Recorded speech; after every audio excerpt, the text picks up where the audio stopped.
Hello, എനിക്ക് ഓർമ്മ വെച്ച പ്രായം തൊട്ടിട്ട് ഞാൻ ഏറ്റവും കൂടുതൽ പുറത്ത് കറങ്ങാൻ പോയിട്ടുള്ളത് എൻ്റെ അമ്മയുടെ കൂടെയാണ്. എനിക്ക് എൻ്റെ അമ്മയുടെ കൂടെ പുറത്ത് ഷോപ്പ് ചെയ്യാൻ പോകാൻ ഭയങ്കര ഇഷ്ടമാണ്. ഈയിടെയായിട്ട് ഇൻസ്റ്റഗ്രാം തുറക്കുമ്പോൾ ഫുൾ കാണുന്നത് ഈ കോട്ടൺ ഫാബ് എക്സിബിഷനെ കുറിച്ചായിരുന്നു. അത് കണ്ടിട്ട് എനിക്കും എൻ്റെ അമ്മയ്ക്കും ഒട്ടും റെസിസ്റ്റ് ചെയ്യാൻ പറ്റിയില്ല. ഞങ്ങൾ വേഗം ഒരു മെട്രോ പിടിച്ചു from SN junction to JLN stadium. ഈ എക്സിബിഷനിൽ ഇഷ്ടം പോലെ കടകളുണ്ടായിരുന്നു. സെറാമിക്സ്, ബെഡ്ഷീറ്റ്സ്, ഫാബ്രിക്സ്, ആക്സസറീസ്, അങ്ങനെ കുറേ കടകൾ. പക്ഷേ എനിക്കും എൻ്റെ അമ്മയ്ക്കും ഏറ്റവും ഇഷ്ടപ്പെട്ടത് ഈ ഇന്ത്യൻ ഫുട്വെയർ സ്റ്റോറായിരുന്നു.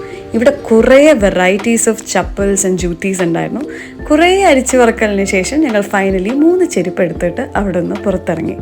പിന്നെ ഞങ്ങൾ ഫുൾ സ്ഥലവും പരിസരവും ഒക്കെ കറങ്ങി നടന്ന് അവസാനം വിശപ്പിൻ്റെ വിളി വല്ലാണ്ട് വരാൻ തുടങ്ങിയപ്പോൾ ഒന്നും നോക്കാൻ നിന്നില്ല, വേഗം ഒരു ഓട്ടോ പിടിച്ചു ടു ബൃന്ദാവൻ വെജിറ്റേറിയൻ റെസ്റ്റോറൻറ്റ്. ഞങ്ങളുടെ ഭയങ്കര ഫേവറേറ്റ് ആയിട്ടുള്ള ഒരു റെസ്റ്റോറൻറ്റാണിത്.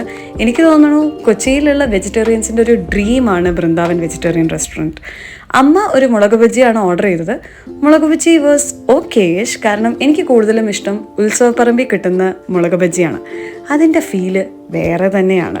ഞാൻ as usual ghee roast and കാപ്പിയാണ് ഓർഡർ ചെയ്തത്. ഗീ റോസ്റ്റ് അടിപൊളിയായിരുന്നു. അമ്മയ്ക്ക് അതിൻ്റെ ടേസ്റ്റ് ഇഷ്ടപ്പെട്ടിട്ട് നമ്മൾ രണ്ടാമതൊരു ഗീ റോസ്റ്റും കൂടെ ഓർഡർ ചെയ്തു.